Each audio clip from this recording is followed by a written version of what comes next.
에베소서 4장 1절에서 6절까지 말씀을 제가 대표로 봉독하겠습니다.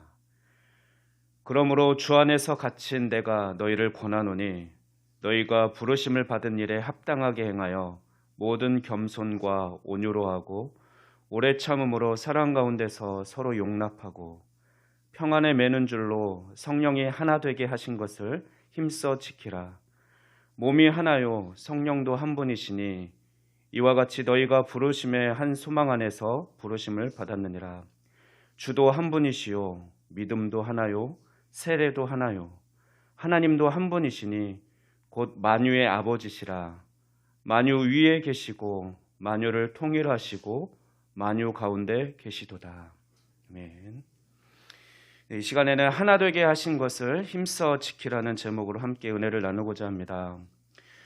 여러분 담임 목사님의 우리 교회에 남긴 유언과도 같은 마지막 기도 제목을 아십니까? 그것은 작동교회가 더욱 믿음에 견고히 서가게 하옵소서, 성도들이 더욱 믿음으로 결속되게 하시고 사랑이 넘치는 공동체가 되게 하소서입니다.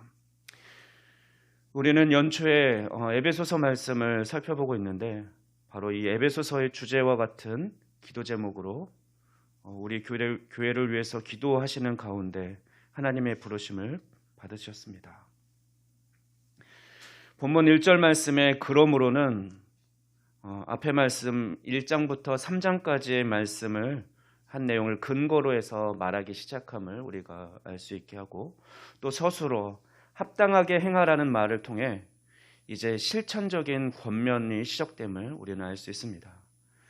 에베소 교회 성도들은 하나님의 부르심을 받고 새 인류의 구성원이 되었으므로 새 인류의 신분에 어울리는 삶의 방식대로 살라는 그 권면이 시작된 것입니다. 그리고 새 인류의 신분에 어울리는 삶은 바로 오늘 본문 3절 말씀에 성령께서 하나 되게 하신 것을 힘써 지키는 삶입니다. 사도 바울은 에베소 교회 성도들에게 여러 가지 권면에 앞서서 가장 우선적으로 성령님께서 하나 되게 하신 것을 힘써 지키라고 권면하고 있습니다. 그런데 우리가 생각해 볼 것은 우리의 구원은 어떻게 이루어집니까? 예수님께서 십자가 사역을 통해서, 예수님을 통해서 우리가 구원을 받았습니다. 그런데 오늘 본문은 성령이 하나 되게 하신 것을 힘써 지키라고 권면하고 있습니다. 사도 바울은 왜 예수 그리스도가 하나 되게 하신 것을 힘써 지키라고 하지 않고 왜 성령이 하나 되게 하신 것을 힘써 지키라고 표현하고 있습니까? 그것은 그리스도께서 십자가로 이루신 하나됨은 교회 구성원들이 예수 그리스도를 믿고 한 성령 안에서 서로 받아들이지 않으면 눈에 보이게 드러나지 않기 때문에 그렇습니다.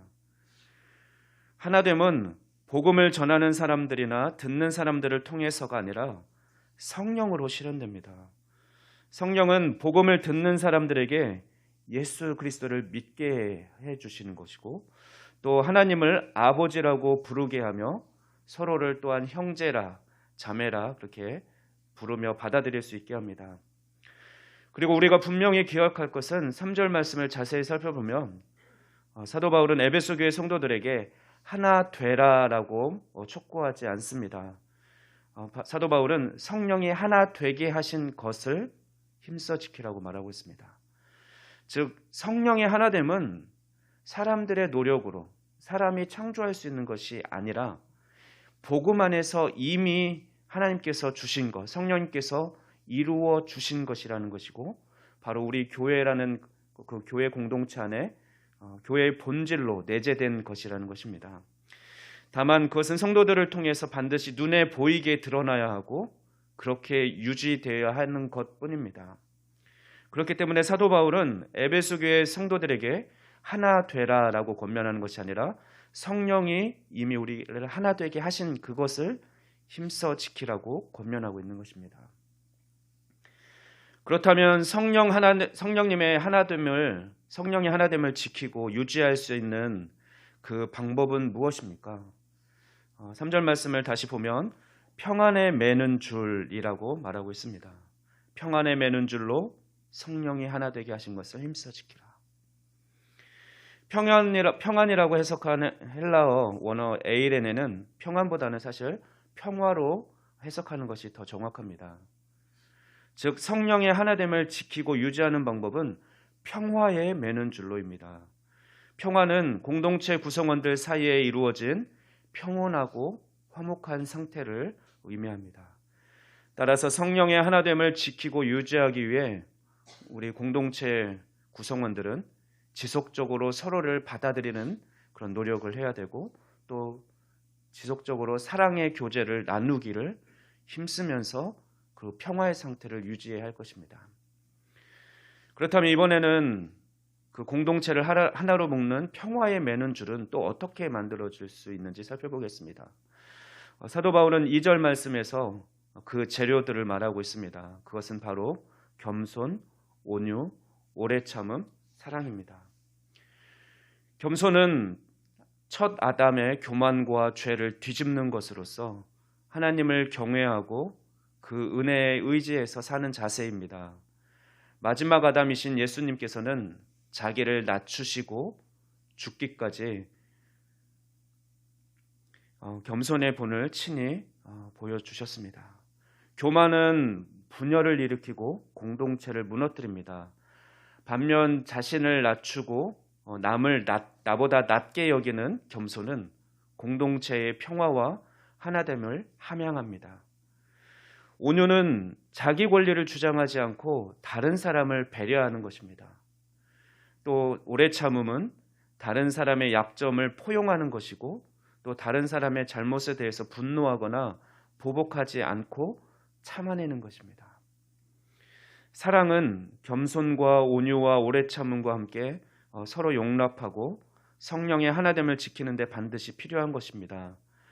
사랑이 있어야 자기 주장을 포기할 수 있고 다른 사람의 실수나 잘못을 참아내며 용서할 수 있기 때문입니다. 그런데 여러분, 성령이 하나됨을 지키는 데 필요한 덕목, 방금 언급한 겸손, 온유, 오래 참음, 사랑, 그래서 어디서 많이 들어본 단어들이지 않습니까? 네, 그렇습니다. 갈라디아서 5장 22절에서 23절 말씀에서 말하는 성령의 열매들입니다. 그러면 우리가 어떻게 이해하면 되겠습니까? 결국 성도들이 성령의 인도하심을 받는 삶, 성령 충만한 삶을 살아간다면, 그래서 성령의 열매들을 맺혀가는 삶을 산다면 우리는 성령님께서 하나게 되게 하신 것, 그 평화에 매는 줄이 형성되고 성령님께서 하나 되게 하신 것을 지켜갈 수 있게 된다는 것이죠.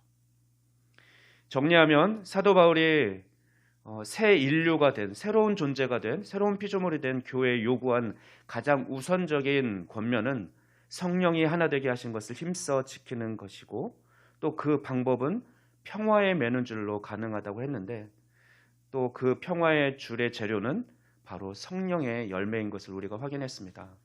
따라서 우리는 성령의 열매를 맺는 삶을 살아가면 성령이 하나 되게 하신 것을 힘써 지키는 삶을 살아갈 수 있게 되는 것입니다. 우리는 3절 말씀에서 주목할 단어가 한 가지 더 있습니다. 그것은 바로 힘써 지키라는 것입니다. 이 말은 헬라어 원어로는 현재 분사인 스프다존테스인데 온갖 노력을 다하다라는 뜻을 가지고 있습니다. 즉 바울은 에베소 교회 성도들에게 권면하기를 성령님의 하나 되게 하신 것을 지키기 위해서 할 수 있는 한 모든 노력을 다해라 라고 권면하고 있는 것입니다. 오늘의 교회와 그리스도인들은 에베소서의 권면 부분에서 가장 먼저 주목하고 진지하게 받아들여야 할 것이 바로 이 성령의 하나됨을 지키라는 요청입니다. 그래서 마틴 로이드 존스 목사님은 영적 연합이라는 에베소서 강의 설교집에서 이렇게 말씀합니다. 어떤 대가를 치르더라도 그것을 보존해야 합니다. 그리고 모든 정성과 힘을 다해서 그것을 힘써 지키고 나타내는 일이 우리의 첫 번째 임무입니다. 성령님께서 우리 교회 공동체로 그리스도의 몸으로 불러주신 그 하나됨을 지키는 것이 가장 우선이고, 어떤 노력, 어떤 대가를 지불해서라도 그것을 해내야 된다는 것입니다. 우리는 이 말씀대로 어떤 대가를 치르더라도 성령의 하나됨을 반드시 지켜가야 할 것입니다. 그런데 우리 교회는 이 권면을 얼마나 진지하게 받아들이고 있습니까? 과연 우리는 성령의 하나 되게 하신 것을 우선적으로 또 힘써서 지키고 노력하고 있습니까? 혹시 같은 공동체 내에 있지만 여전히 불편하고 서먹하고 또는 이해하기 힘든 지체는 없습니까? 어떻게 저 집사님은 하나님의 자녀가 됐을까?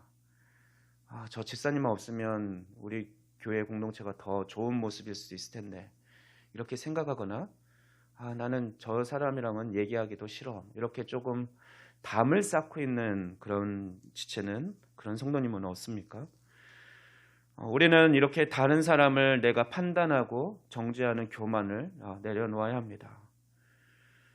앞서 그 평화의 매는줄에서 그 재료가 겸손과 온유, 교만을 내려놓는 것임을 우리는 다시 기억해야 되고, 사실 우리가 다른 사람을 정죄하고 판단하는 것은 하나님의 권한을 빼앗는, 침범하는 그런 큰 죄임을 우리는 기억해야 합니다. 결코 저 사람은 왜 저래 이렇게 판단하면 안 됩니다. 모든 판단은 하나님의 것입니다.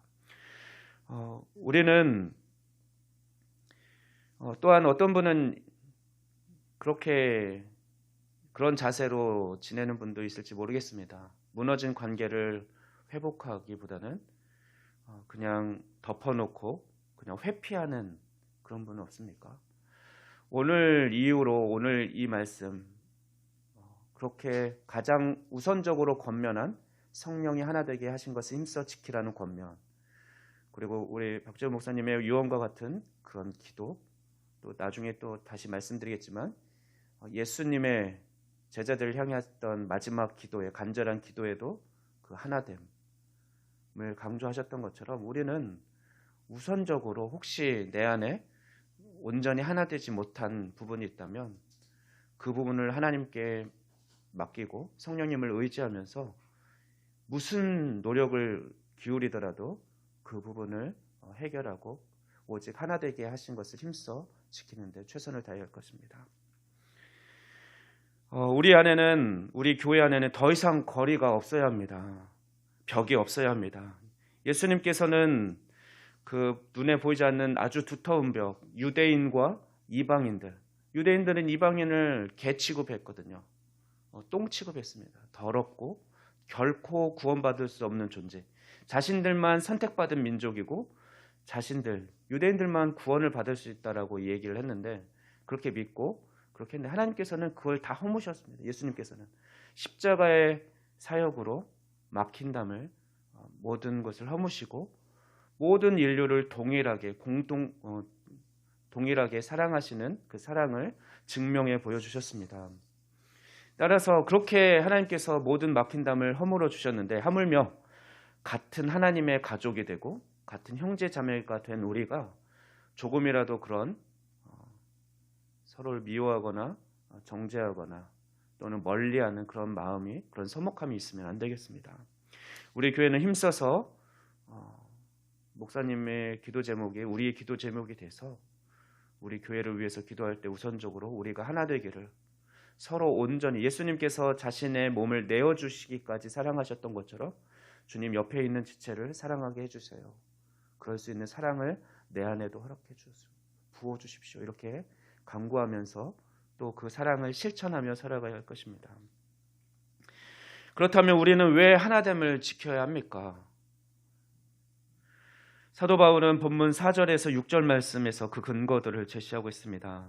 하나됨은 7가지 항목이 하나인 것으로 더욱 강화됩니다. 사도 바울은 에베소 교회 성도들이 부르심의 한 소망으로 부르심을 받았다. 그리고 몸도 하나다. 성령도 하나요. 주님도 하나고 우리가 믿는 믿음도 동일하게 하나고 또 세례도 성부, 성자, 성령의 이름으로 동일한 세례를 받았다. 무엇보다도 하나님의 삼위일체 하나님이 한 분이시기 때문에, 하나이시기 때문에 우리도 하나됨을 힘써 지켜야 된다라고 이야기하고 있습니다. 하나님의 부르심을 받은 성도들은 모두 한 소망을 가지고 있습니다. 하나님께서 그들에게 만물의 통일에 관한 이 세상을 새롭게 하실 것을 그런 한 소망을 우리에게 동일하게 주셨습니다. 또한 유대인 성도들과 이방인 성도들로 이루어진 몸, 이방인들도 하나님의 자녀로 불러주셨기 때문에 그렇게 예수님의 한 몸이 되었는데 그것이 하나가 되었다라는 것이죠. 예수님의 몸이 둘이 아니라는 거죠. 또 그들은 하나 되게 하여 한 몸으로 하나님께 나아가게 하신 그 성령님, 그 주체가 되신 성령님도 한 분이시고 또 구원 사역을 이루시고 하나님 오른편에 앉아 계신 주님도, 예수님도 한 분이시고 그분을 믿는 믿음도 하나입니다. 또한 성도들이 삼위 하나님의 이름으로 받은 세례도 하나입니다. 무엇보다 만물을 창조하시고 만물의 통일을 이루시는 그 하나님이 한 분이시기 때문에 우리도 당연히 하나가 되어야 한다고 말하고 있습니다. 이처럼 하나님이 한 분이며 주님도 한 분이고 성령도 한 분이고 몸도 하나고 믿음도 하나, 세례도 하나이며 소망도 하나이므로 교회의 하나됨은 근본적으로 영원하며 깨어질 수 없는 것입니다. 한 하나님께 부름을 받아 한 주님인 그리스도를 믿고 한 성령으로 한 세례를 받아 한 몸을 이루었고 한 믿음과 소망을 가진 성도들이 어떻게 서로를 반목하며 분열할 수 있겠습니까? 만일 성령님의 하나됨을 지키지 않고 서로 대립하고 반목한다면 그것은 한 하나님, 한 주님, 한 성령에 대한 신앙 고백을 심각하게 훼손하는 것입니다. 저는 삼위일체 하나님을 믿습니다. 이렇게 입으로는 고백하면서 하나이시기를 원하시는 한 몸으로 부르신 그것을 깨뜨리는 것은 하나님의 그 존재를 부정하는 것이고 부르심을 부정하는 것이라는 것입니다. 또한 유대인들과 이방인들이 하나 되게 하신 새 인류, 곧 한 교회를 창조하신 하나님의 역사를 부인하는 것과 다름없습니다. 우리는 사도 바울의 이 권면을 만물의 통일에 비추어 이해해야 합니다. 유대인 성도들과 이방인 성도들이 하나 된 것은 만물의 통일을 이루시고자 하는 하나님의 그런 우주적인 구원 계획의 중요한 부분을 보여주시는 것입니다. 온 세상 사람들도 그렇게 서로 섞일 수 없는 물과 기름과 같은 그런 이방인과 유대인들도 하나가 되었네, 한 몸이 되었네, 이것을 보면서 새로운 역사가 시작되었음을 다른 믿지 않는 인류들도 깨닫게 된다는 거죠. 그러므로 성령의 하나됨을 지키기 위해서 온갖 노력을 해야 하는 것은 교회가 온 세상 사람들과 하늘에 있는 영적 세력들에게 모든 그러니까 피조 세계들에게 만물의 통일을 이루시는 하나님의 능력과 지혜를 드러내는 하나님의 그런 도구로 우리를 부르셨기 때문이라는 거죠. 하나님은 교회를 통해서 하나님의 복음이 흘러가게 하십니다. 하나님의 역사를 이루어 주십니다. 그러므로 우리가 하나님이 기쁘게 사용할 수 있는 온전한 하나됨을 우리는 힘써 지켜야 하는 것입니다. 오늘날 시대는 모든 것이 극단으로 치닫고 있습니다. 그래서 양극화가 더 뚜렷하게 드러나는 시대를 우리는 살아가고 있습니다. 이럴 때일수록 우리 그리스도인들은 성경적인 분별력과 안목을 가져야 합니다. 그렇지 않다면 자칫 이쪽에 휩쓸리고 또는 저쪽에 휩쓸리고 서로를 본질을 잃어버린 채 서로를 정죄하고 더 분열을 또 초래할 수도 있기 때문에 그렇습니다. 균형 잡힌 기독교라는 책을 보면 복음적인 그리스도인들의 분열을 조장하는 오늘날 주요 문제들로 지성과 감성, 보수와 진보, 형식과 자유, 복음 전도와 사회 참여라는 이런 대립의 구도가 오늘날 그리스도인들의 분열을 조장하고 있다고 합니다. 그러나 이렇게 얘기합니다. 본질적인 것에는 일치를, 비본질적인 것에는 자유를, 그리고 모든 것에 사랑을 이라는 이 격언을 분명하게 강조하면서 그리스도인의 하나됨을 방해하는 어떤 분열들에 대해서도 성경적인 원칙을 잘 따를 것을 그렇게 강조하고 있습니다. 여러분은 예수님께서 십자가를 지시기 전 제자들을 위해서 간절히 기도하셨던 그 마지막 기도 제목을 아십니까? 그것은 바로 제자들이 하나 되는 것이었습니다. 요한복음 17장 20절에서 23절 말씀입니다. 내가 비옵는 것은 이 사람들만 위함이 아니요 또 그들의 말로 말미암아 나를 믿는 사람들도 위함이니 아버지여 아버지께서 내 안에 내가 아버지 안에 있는 것 같이 그들도 다 하나가 되어 우리 안에 있게 하사 세상으로 아버지께서 나를 보내신 것을 믿게 하옵소서. 내게 주신 영광을 내가 그들에게 주었사오니 이는 우리가 하나 된 것 같이 그들도 하나가 되게 하려 함이니이다. 곧 내가 그들 안에 있고 아버지께서 내 안에 계시어 그들로 온전함을 이루어 하나가 되게 하려 함은 아버지께서 나를 보내신 것과 또 나를 사랑하심 같이 그들도 사랑하신 것을 세상으로 알게 하려 함이로소이다. 예수님의 그 간절한 기도가 느껴지십니까? 예수님은 하나님이 하나이시기 때문에 제자들도 온전히 하나 되기를 간절히 원하셨던 것입니다. 또한 예수님께서 제자들에게 계명으로 주신 한 가지 가르침은 무엇입니까? 그것은 바로 제자들이 서로 사랑하는 것입니다. 요한복음 13장 34, 35절 말씀입니다. 새 계명을 너희에게 주노니 서로 사랑하라. 내가 너희를 사랑한 것 같이 너희도 서로 사랑하라. 너희가 서로 사랑하면 이로써 모든 사람이 너희가 내 제자인 줄 알리라. 이 말씀에서 계명 역시 단수이고 그 계명은 사랑입니다. 사랑이란 계명. 예수님은 우리가 하나님의 자녀로서 서로 사랑함으로써 성령의 열매를 맺고 성령의 열매를 맺음으로써 성령이 하나 되게 하신 것을 힘써 지켜가길 원하셨던 것입니다. 또한 서두에서 말씀드린 바와 같이 우리가 하나 되는 것은 담임 목사님의 유언과도 같은 기도 제목이기도 합니다. 우리는 성령이 하나 되게 하신 것을 힘써 지킴으로써 이 뜻을 이루어 가야 할 것입니다. 우리는 예수님의 마지막 기도, 예수님의 새 계명, 목사님의 유언과 같은 기도인 이 하나됨을 늘 가슴에 품고 잊지 말아야 할 것입니다. 우리의 모든 할 수 있는 노력을 다 기울여서 온 힘을 다해서 성령이 하나 되게 하신 것을 힘써 지켜가는 저와 여러분이 되기를 소망합니다. 기도하겠습니다. 사랑이신 하나님 감사합니다. 우리를 하나님의 자녀 삼아 주시고 하나님 나라의 유업을 이을 상속자로 불러주신 하나님 감사합니다. 우리가 하나님의 영광에 참여하기 위해 또한 하나님의 성품을 닮아갈 수 있기를 소원합니다. 예수님께서 제자들에게 간절히 원하셨던 하나됨, 그 하나됨이 우리 교회 공동체 가운데 온전히 이루어지기를 소망합니다. 이미 우리 안에 이루신 그 하나됨을 힘써 지켜가는 우리가 되게 하여 주시옵소서. 늘 성령 충만함으로 붙들어 주시고 성령의 열매를 맺으며 서로 화평함으로 하나됨을 지켜가는 하나님께서 기뻐하시고 사랑하시는 그런 공동체로 붙들어 주시옵소서. 주님 다시 오실 그날까지 이것을 가장 우선적으로 전심전력하여 힘쓰는 우리 교회가 되게 인도하여 주시옵소서. 감사드리며 우리 주 예수 그리스도의 이름으로 기도하옵나이다. 아멘.